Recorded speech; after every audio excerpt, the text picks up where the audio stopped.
Saudara yang dikasihi Tuhan, selamat bertemu kembali dengan saya di dalam acara Jalan Kehidupan.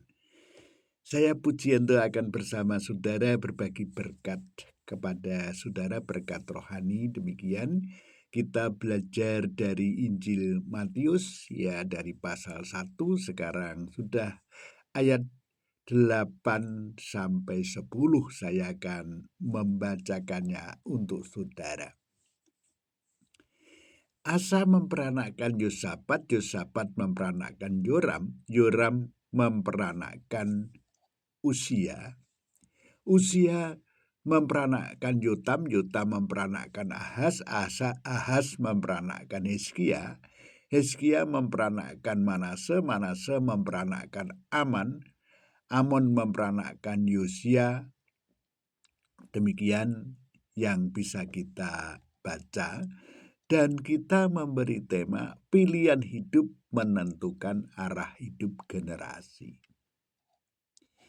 Saudara, ketika membaca silsilah Yesus dalam Matius pasal 1, banyak orang menganggapnya hanya daftar nama. Padahal di balik nama-nama itu tersimpan pelajaran yang sangat berharga. Dalam Matius tadi disebutkan beberapa raja Yehuda, Yosafat, Yoram, Uzia, Yotam, Ahaz, Hizkia, dan Manase. Mereka berasal dari garis keturunan yang sama, tetapi kehidupan mereka sangat berbeda. Ada raja yang hidup takut akan Tuhan seperti Yosafat dan Hizkia. Mereka mengajak bangsa kembali kepada Allah, memperbarui ibadah, menghancurkan berhala, dan mengandalkan Tuhan ketika menghadapi ancaman. Karena ketaatan mereka, bangsa mengalami pemulihan dan berkat Tuhan. Namun ada pula raja yang memilih jalan yang jahat, seperti Ahaz dan Manase. Ahaz menutup pintu bait Allah, mendirikan mezbah-mezbah berhala, bahkan mempersembahkan anaknya kepada Allah lain. Manase pada masa awal pemerintahannya melakukan kejahatan yang sangat besar dan menyesatkan bangsanya sendiri. Pilihan mereka membawa penderitaan dan kehancuran rohani bagi bangsa. Nah, dari sini saudara kita belajar bahwa keputusan rohani seorang pemimpin tidak pernah berhenti pada dirinya sendiri. Pilihan hidupnya mempengaruhi keluarga, gereja, masyarakat, bahkan generasi berikutnya. Prinsip ini juga berlaku bagi saya dan saudara. Mungkin kita bukan raja, tetapi kita adalah pemimpin dalam lingkup kita masing-masing.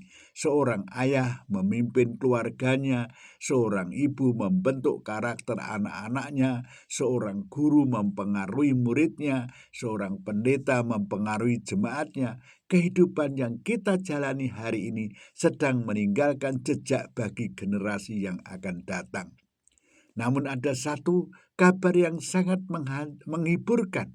Walaupun silsilah ini berisi nama-nama orang yang setia dan yang gagal, Tuhan tidak pernah membatalkan rencana keselamatannya.